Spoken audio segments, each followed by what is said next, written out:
Palavra da Verdade, com Hernandes Dias Lopes. Meus amados, nós vamos abrir a Palavra de Deus no primeiro livro dos Reis, capítulo 2. Primeiro livro dos Reis, capítulo 2.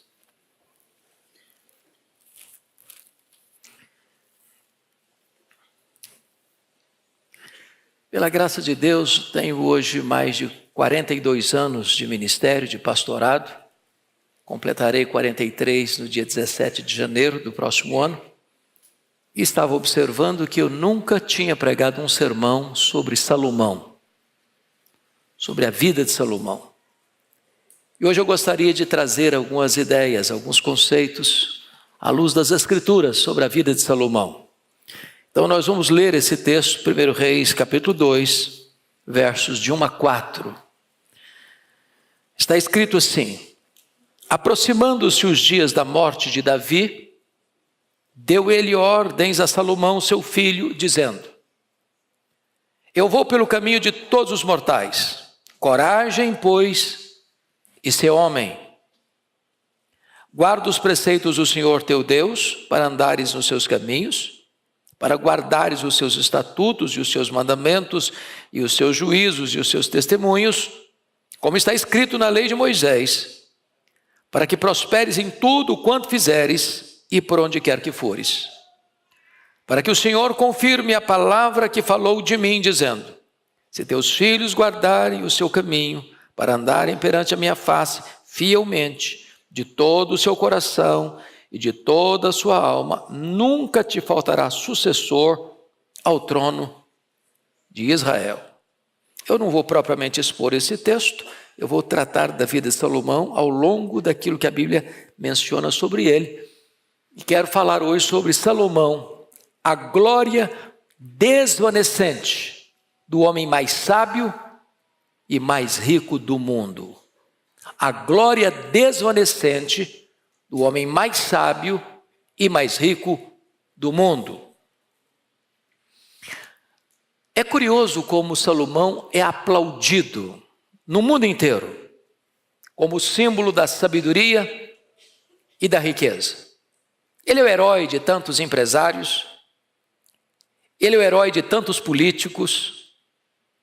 Seu nome é sempre evocado nas grandes campanhas políticas do Brasil e do mundo.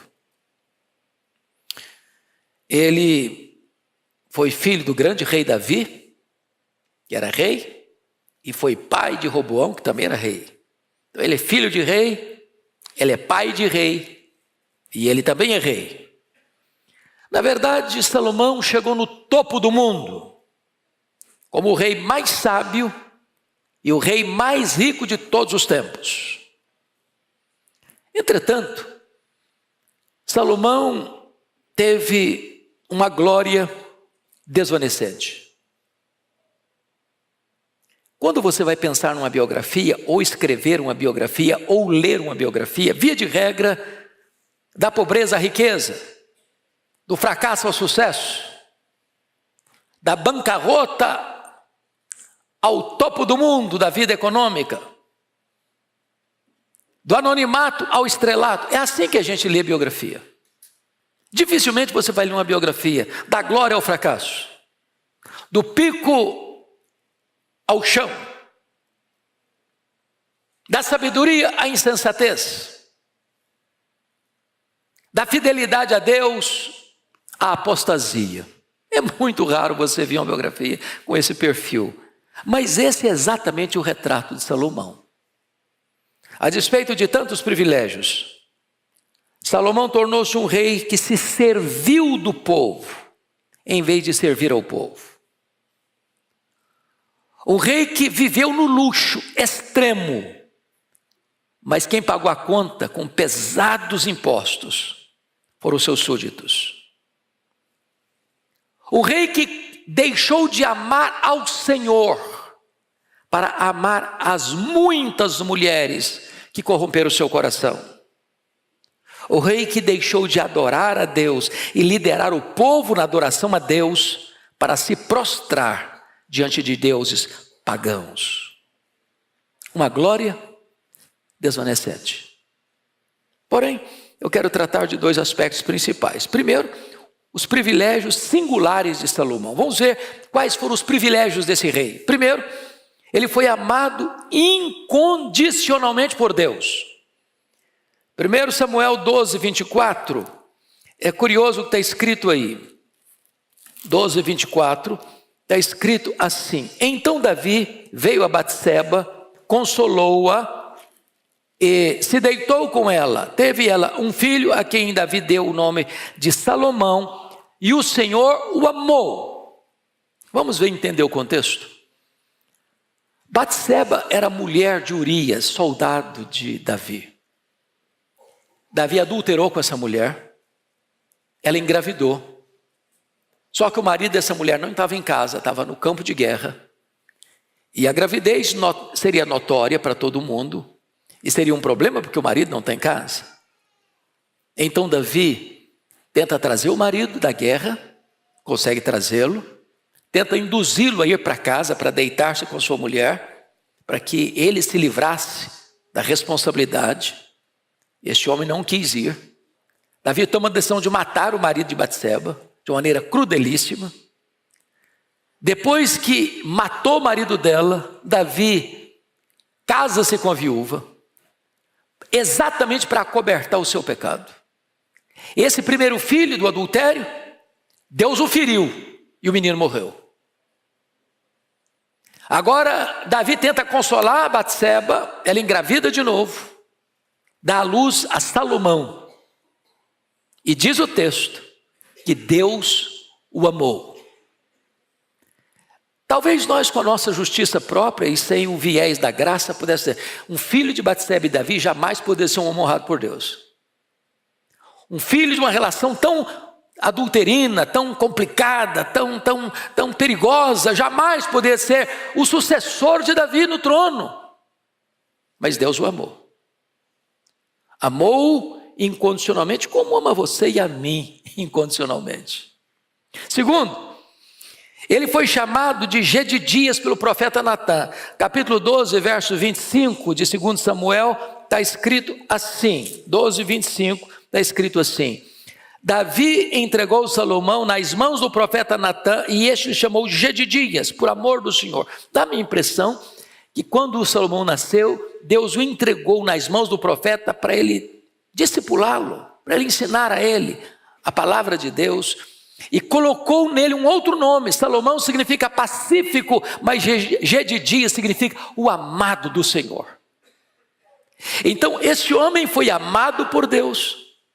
Esse homem recebeu um nome que significa o amado de Deus.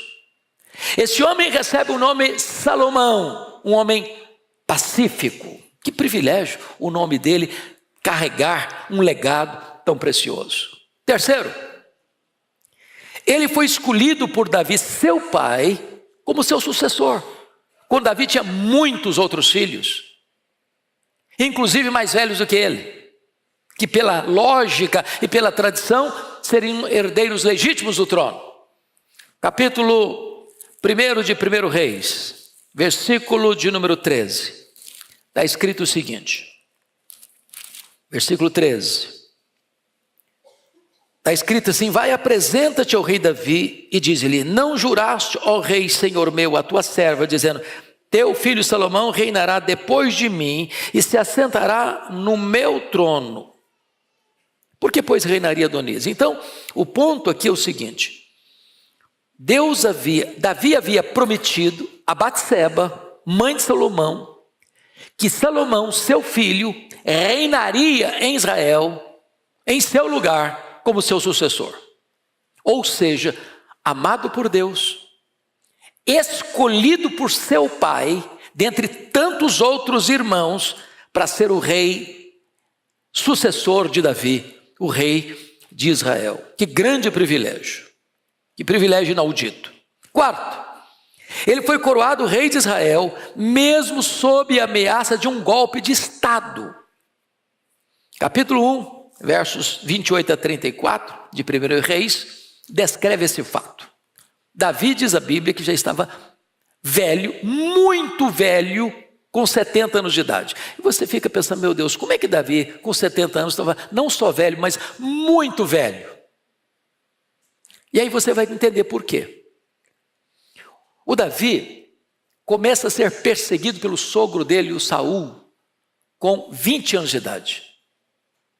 Saul perseguiu Davi 10 anos. Esse Davi não pode dormir em casa, não dorme numa cama, não tem uma casa de conforto, ele dorme no relento, nos desertos, a céu aberto, em cavernas, acuado por um exército que está atrás dele para matá-lo.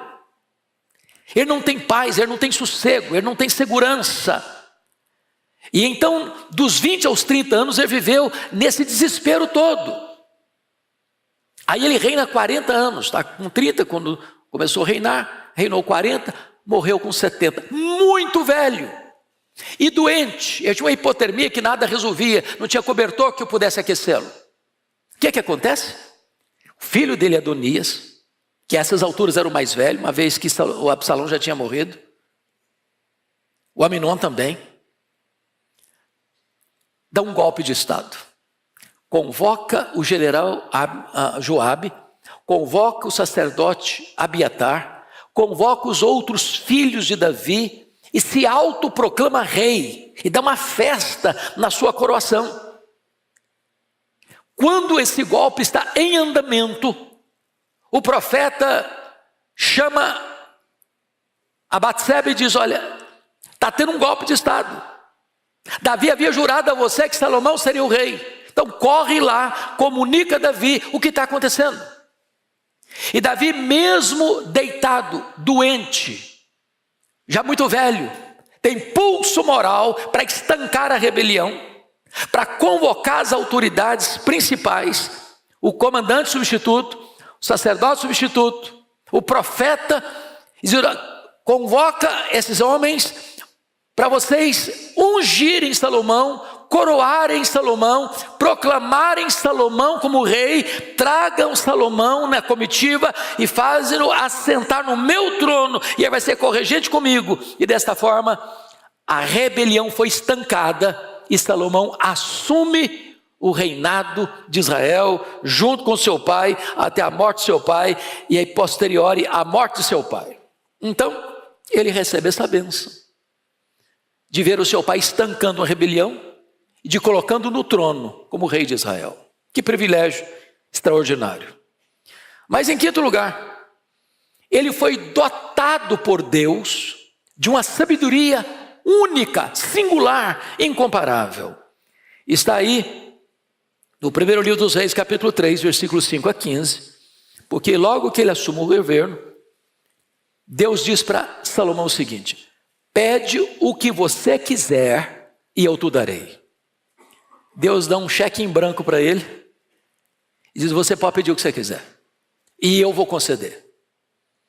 E diz a Bíblia que Salomão então chega diante de Deus, agradece o fato de ele ser rei no lugar de seu pai, uma vez que seu pai tinha sido o maior rei de Israel, e diz para Deus: Deus, eu não passo de uma criança, eu não sei governar esse povo, então o que eu peço ao Senhor é uma coisa só: que o Senhor me dê um coração de entendimento, um coração de sabedoria, para que eu possa julgar este povo, para que eu possa discernir entre o bem e o mal. E diz a Bíblia que Deus gostou, se agradou do pedido de Salomão, e disse para ele: visto que não pediste para mim riqueza, visto que não pediste para mim a morte dos teus inimigos, visto que pediste para mim sabedoria, discernimento, eu lhe darei sabedoria como nunca ninguém teve e jamais terá, e lhe darei riqueza como nunca antes e como nunca depois. Darei a você sabedoria e riqueza sem paralelos, e então ele vai se tornar o homem mais sábio e mais rico do seu tempo e das futuras gerações. Porém, nessas bênçãos que Deus está prometendo, existe uma exortação que está lá em 1 Reis 3,14. Eu vou ler para vocês. Está escrito assim: se andares nos meus caminhos e guardares os meus estatutos e os meus mandamentos, como andou Davi teu pai, prolongaria os teus dias. Preste atenção nisso. Bênçãos vêm acompanhadas de responsabilidade. Preste atenção. Se andares, há condicional aí. Se andares nos meus caminhos e guardares os meus estatutos e os meus mandamentos, como andou Davi, teu pai, prolongaria os teus dias. Existe uma condição da bênção, e a condição da bênção é a obediência. Pois bem, mais do que isso então, agora, em sexto lugar, ele foi poderosamente usado por Deus. E eu quero destacar alguns pontos. Primeiramente, está lá em 1 Reis 4, 20 e 21. Talvez você pudesse ler comigo esse texto. 4, 20 e 21. Leia comigo, por gentileza. Eram, pois, os de Judá e Israel muitos, numerosos como a areia que está ao pé do mar. Comiam, bebiam e se alegravam. Dominava Salomão sobre todos os reinos, desde o Eufrates até a terra dos filisteus e até a fronteira do Egito, os quais pagavam tributos e serviam a Salomão todos os dias da sua vida. Então ele está falando de duas coisas. Ele está falando que Salomão tem um reino ampliado como nunca outrora existira. Segundo, ele tem provisão, fruto dos tributos que todos os povos entregam para ele. Então ele tem extensão e ele tem provisão. Mas mais do que isso, capítulo 4, verso 30 e 31, você pode ler comigo, por gentileza? Vamos juntos? Era a sabedoria de Salomão maior do que a de todos os do Oriente e do que toda a sabedoria dos egípcios. Era mais sábio do que todos os homens, mais sábio do que Etã, Ezraíta, e do que Emã, Calcol e Darda, filhos de Maol, e correu a sua fama por todas as nações em redor. Então ele tinha extensão, ele tinha provisão, ele tinha fama de ser o homem mais sábio do mundo. Do mundo. A Bíblia diz ainda que ele compôs 3.000 provérbios.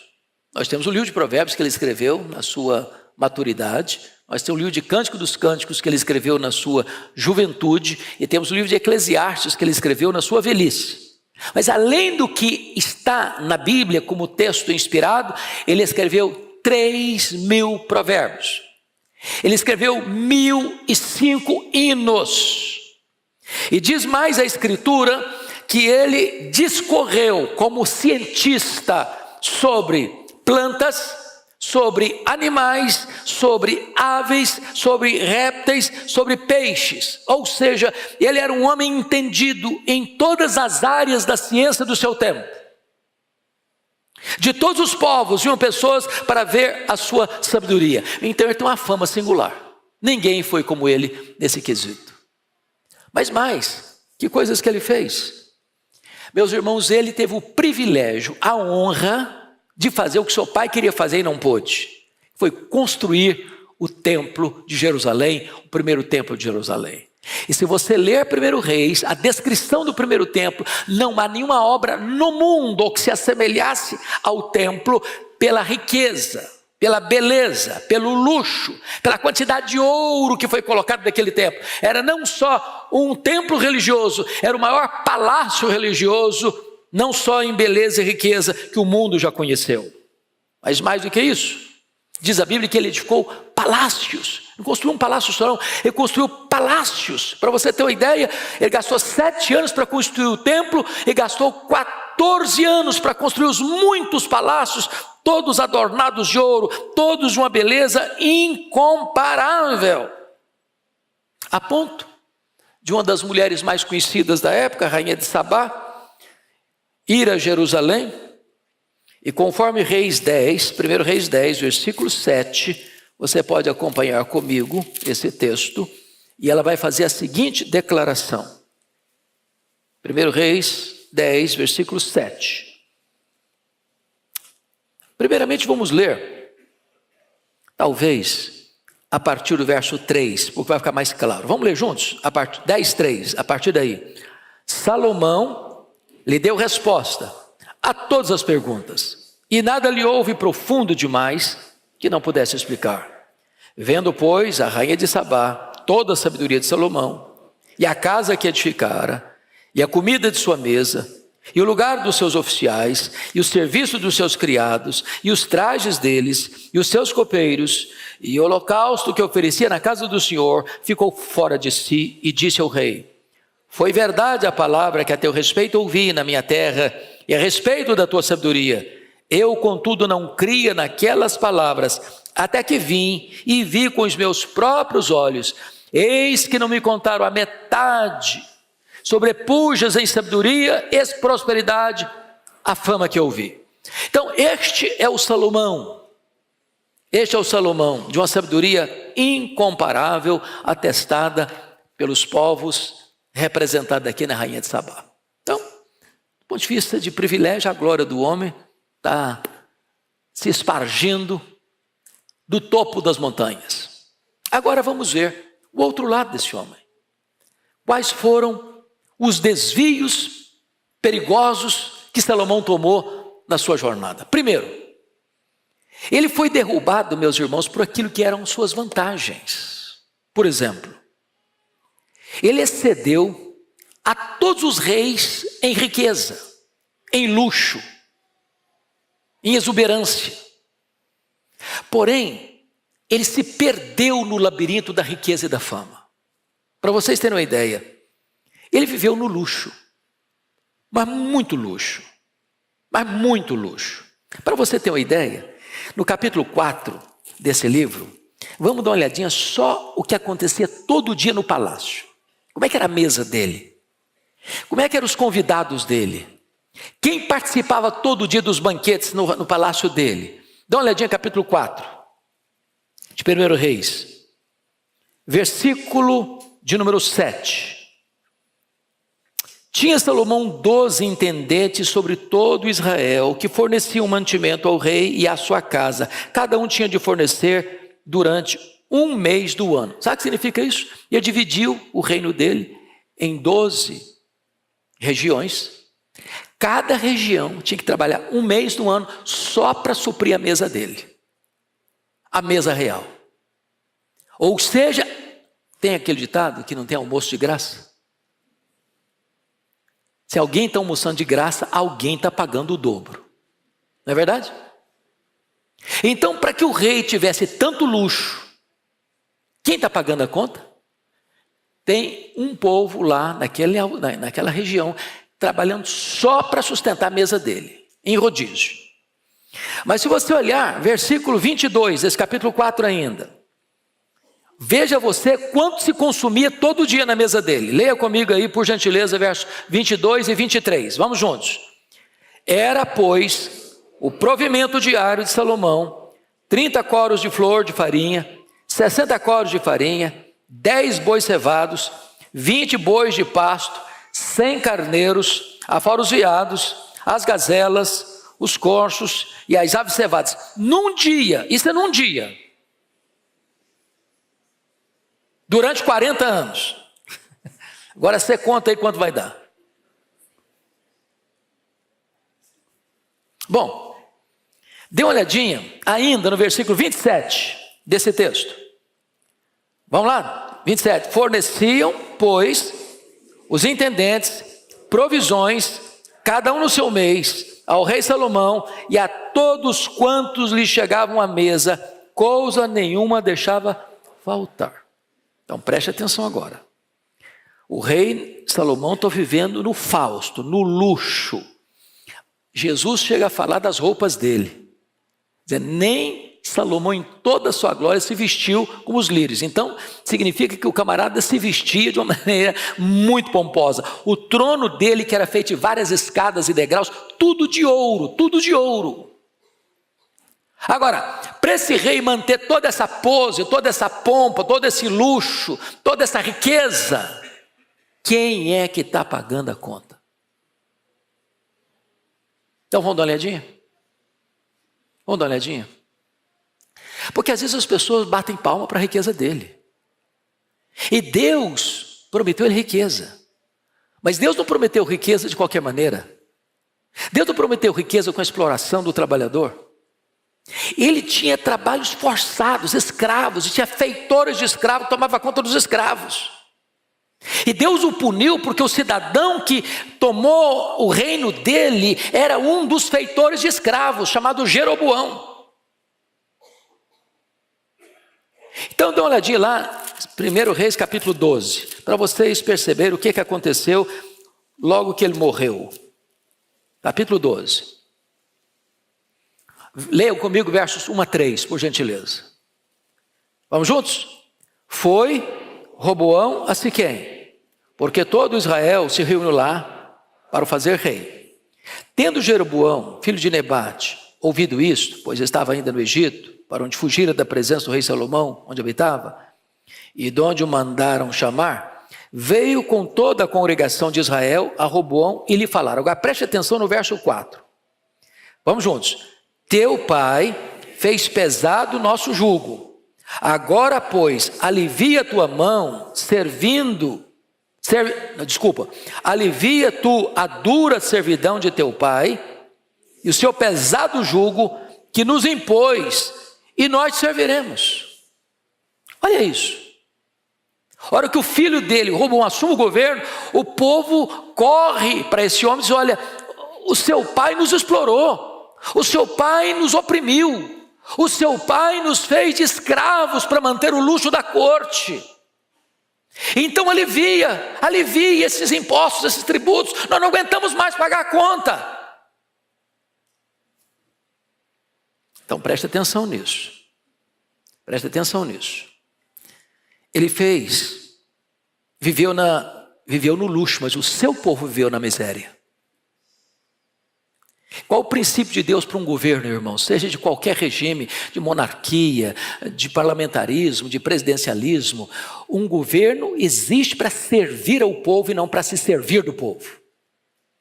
Toda vez que essa ordem invertida, o governo se serve do povo, se abastece do povo e vive no luxo, o povo na miséria, está fora do projeto de Deus.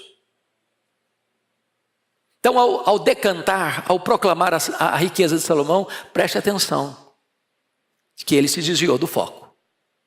Mas mais do que isso, ele fez grandes obras. Em Eclesiastes capítulo 2, eu queria que você fosse comigo para lá, porque é muito importante entender isso. As grandes obras que ele fez no seu governo, para quem ele fez? Com que motivação ele fez? Então vá lá para Eclesiastes capítulo 2 comigo, por gentileza. Versículos 4 a 10, é tão importante entender isso aqui. Vamos ler juntos Eclesiastes capítulo 2, a partir do verso de número 4 até o verso 10. Toda a igreja comigo.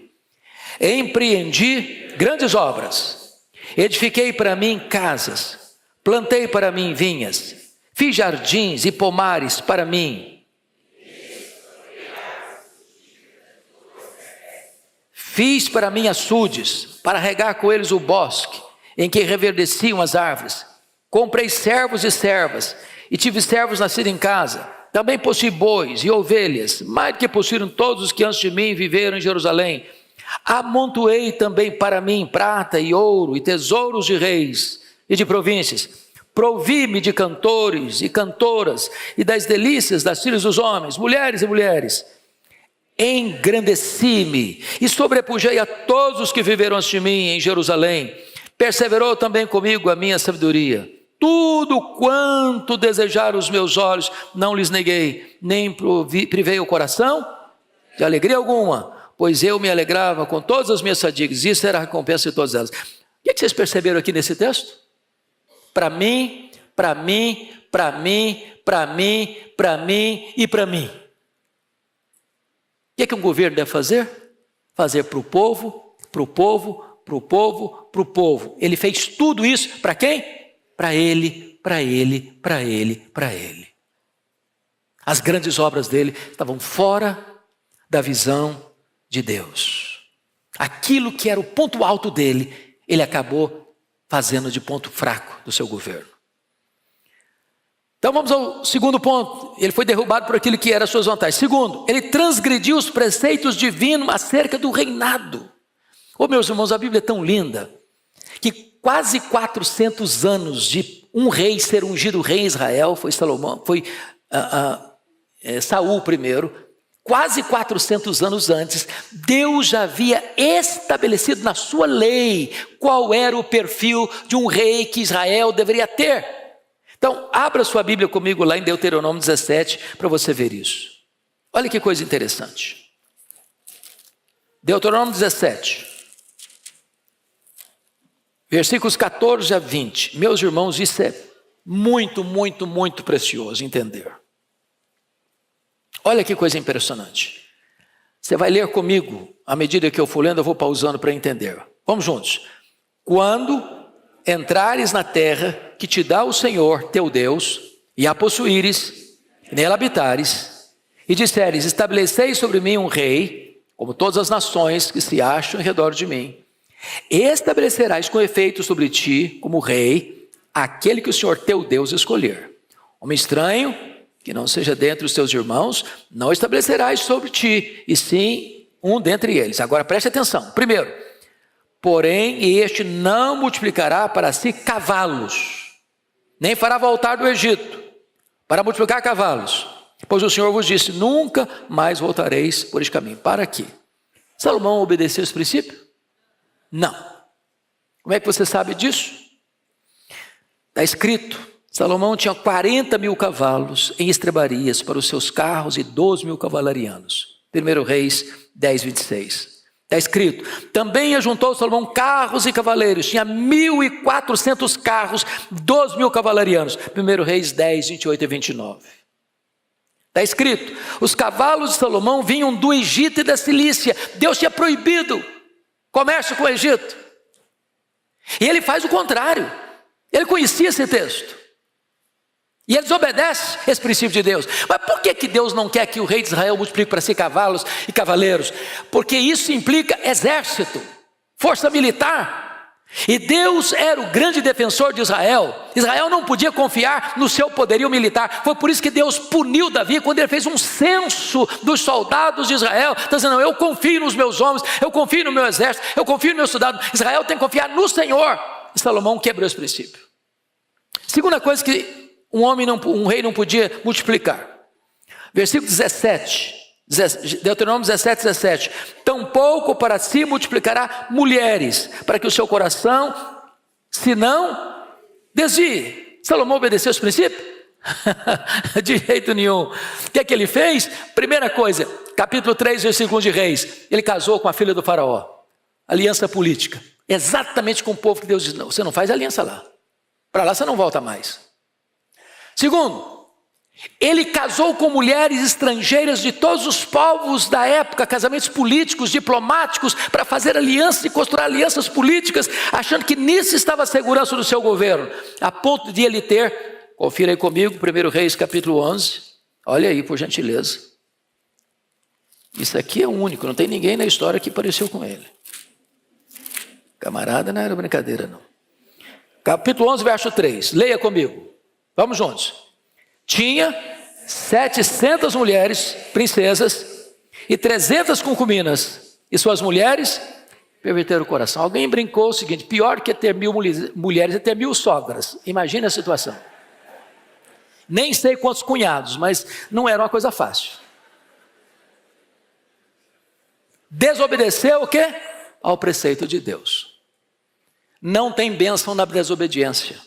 O que não podia multiplicar mais?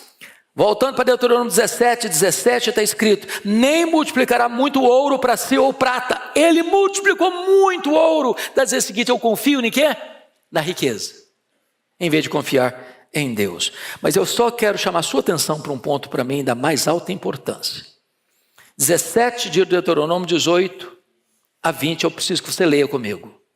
Vamos ler juntos? Vamos lá já? Também, quando se assentar no trono do seu reino, escreverá para si um traslado desta lei num livro, do que está diante dos levitas. Preste atenção, o que eu tinha que fazer? Transcrever esse texto que nós estamos considerando aqui, que eram as regras para o rei, e ele devia transcrever e botar num livro, para fazer o que com esse livro? Versículo 19, e o terá consigo, e nele irá todos os dias da sua vida, para que aprendas a temer o Senhor seu Deus, a fim de guardar todas as palavras desta lei e esses estatutos para o cumprir. E isto fará para que o seu coração não se eleve sobre os seus irmãos, não se aparte do mandamento, nem para a direita nem para a esquerda, de sorte que prolongue os dias do seu reino, ele e seus filhos no meio de Israel. Deus está dizendo o seguinte: olha, essa orientação aqui são os 10 mandamentos do rei. Então copia isso, bota num livro e todo dia, lê isso aqui, para que você não se aparte destas normas que eu estou estabelecendo. Ele fez tudo exatamente o contrário. O que vai acontecer? Agora está consagrando o templo, capítulo 9, versos de 1 a 9. Preste atenção nisso aqui. Tempo áureo, construído templo, belo, consagra, com muita fervor. Ele ainda está um homem ainda fervoroso, mas desobedecendo esses princípios. Mas tem um pouquinho de fervor lá. E Deus aparece para ele no capítulo 9 e diz o seguinte: olha, se você guardar os meus mandamentos, você terá vida longa, você terá sucessor no trono. Agora, se você não guardar esses mandamentos aqui, esse templo que você está inaugurando vai ser destruído. Essa nação que você governa vai ser levada para o exílio. E esse templo tão belo, está todo mundo encantado com ele, vai se tornar motivo de chacota entre os povos. Você já pensou o que é isso? No culto de inauguração. No culto de inauguração. Deus está dizendo o seguinte: não é o templo que me impressiona, não é a beleza desse templo que me impressiona, não é o ouro desse templo que me impressiona. O que é mais importante nesse templo não são as paredes de ouro, não é o altar de ouro, não é a beleza arquitetônica. O que eu quero nesse templo é que se honre a minha palavra. Porque no dia que a minha palavra for desobedecida nesta casa, essa casa não mais existirá, essa casa vai ser destruída, e o povo que se reúne nessa casa vai ser levado embora, cativo para as outras nações. Essa foi a segunda exortação dele, que ele recebeu da parte de Deus. Mas o que vai acontecer com Salomão? Ele vai fazendo concessões, na medida que o tempo vai passando. Irmãos, preste atenção aqui, porque às vezes a gente pensa assim: velhice é sinônimo de quê? Maturidade, sabedoria. Salomão foi exatamente o contrário. Velhice para ele foi sinônimo de quê? Tolice. Decisão errada. Concessões que não podia fazer. Primeira coisa que ele fez, capítulo 11, versículo 4, está escrito o seguinte: eu preciso que você leia comigo, em voz bem alta e bonita. Vamos juntos. Sendo já velho, suas mulheres lhe perverteram o coração para seguir outros deuses, e o seu coração não era de todo fiel para com o Senhor seu Deus, como fora o de Davi, seu pai. Então preste atenção que, sendo já velho, ou seja, foi fazendo concessões, na medida que os anos passavam, ele ia se tornando mais flácido nas suas posturas morais, e a coisa foi degringolando.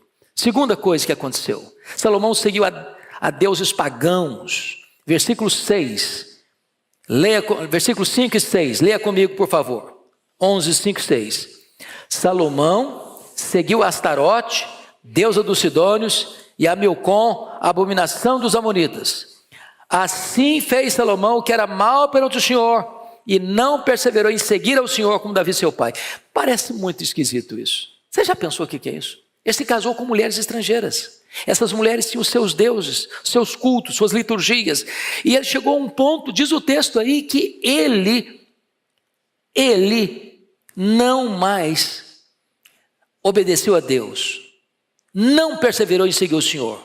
Ele seguiu Astarote.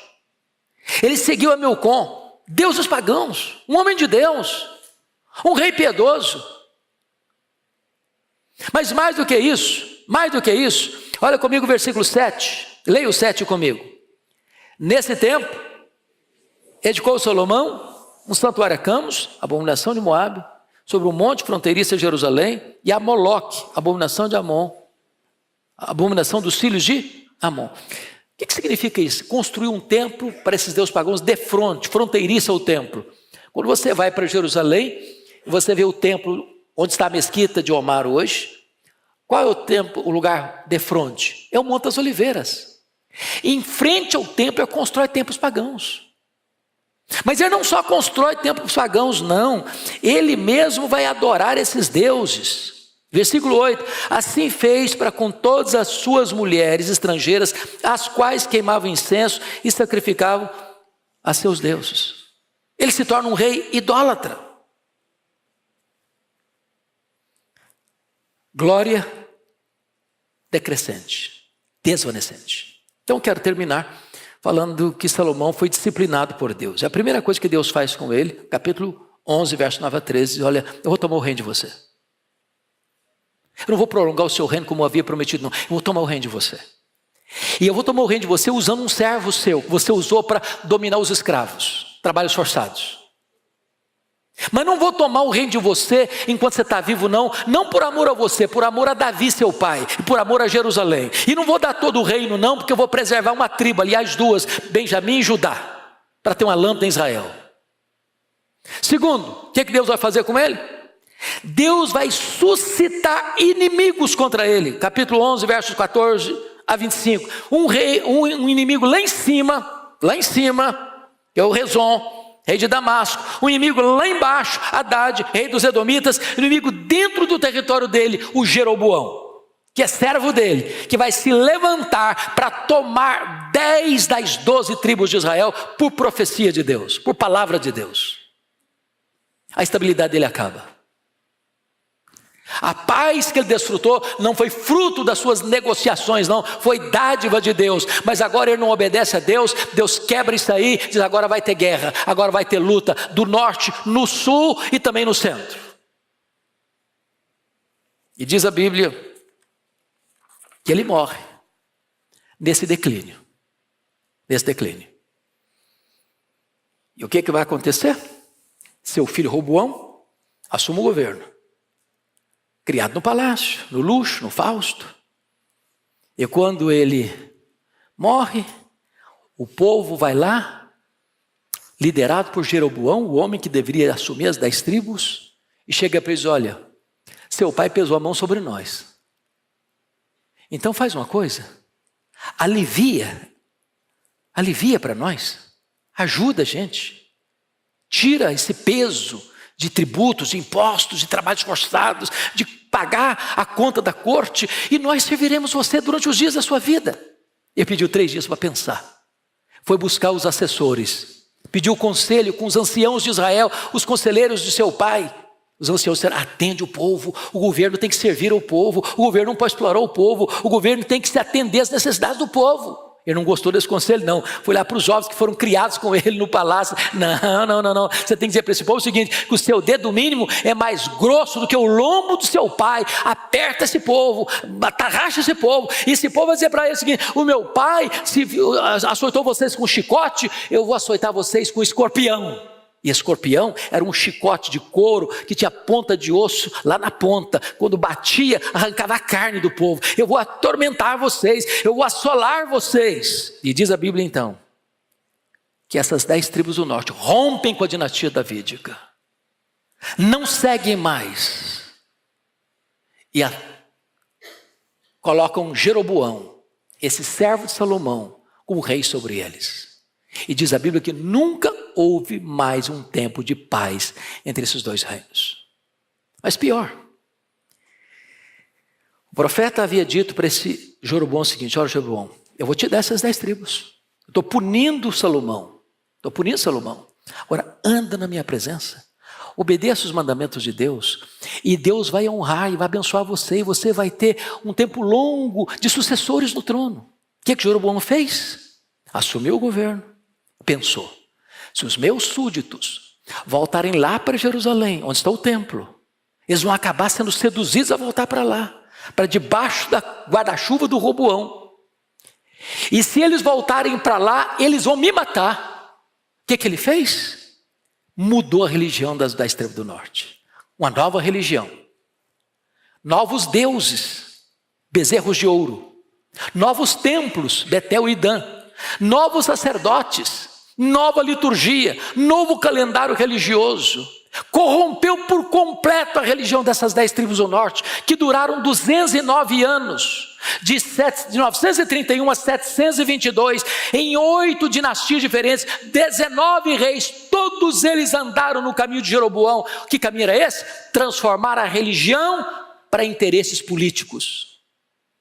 E essas 10 tribos se apostataram sem nunca voltar para Deus, até serem levadas cativas pela Síria. Preste atenção. A divisão do reino de Israel e a tragédia das 10 tribos nasceu dentro da casa de Salomão. A casa de Salomão. A ruína de Israel nasceu dentro da casa de Salomão. As 2 tribos do sul, num zigue-zague, ora fiel, ora em apostasia, não tardou muito, 586 foi levado cativo para a Babilônia. Deus havia dito isso para Salomão: se você me desobedecer, o templo vai ser destruído e esse povo ser levado para o cativeiro. Então eu quero agora concluir, fazendo breves aplicações. Primeiro, Salomão transformou riqueza em luxo extravagante, às custas de um povo esfolado por tributos pesados. O governo não deve servir-se do povo, deve servir ao povo. Segundo, Salomão transformou sabedoria em loucura ao trocar o Senhor por falsos deuses. Terceiro, Salomão abandonou a casa de Deus, que ele mesmo construiu, para edificar capelas a deuses pagãos. Quarto, Salomão abandonou o culto verdadeiro para se render a cultos de idolatria. Quinto, Salomão deixou de amar ao Senhor para amar muitas mulheres que corromperam o seu coração. Sexto, Salomão, depois de chegar ao ponto mais alto do reinado de Israel, destruiu tudo com as suas próprias mãos. Então, agora breves aplicações. Primeiro, terminar bem é mais importante do que começar bem. Segundo, as vitórias do passado não são garantias de vitória hoje. Terceiro, privilégios implicam em responsabilidade. Quarto, não basta ter bons propósitos, é preciso vigiar o coração todo dia.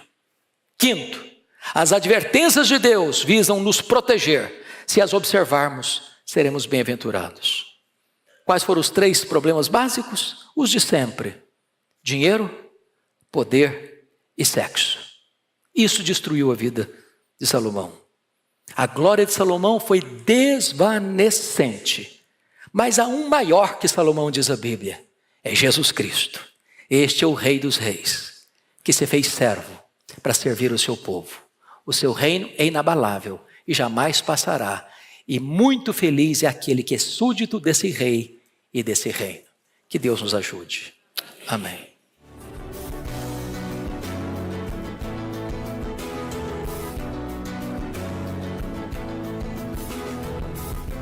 Palavra da Verdade, com Hernandes Dias Lopes.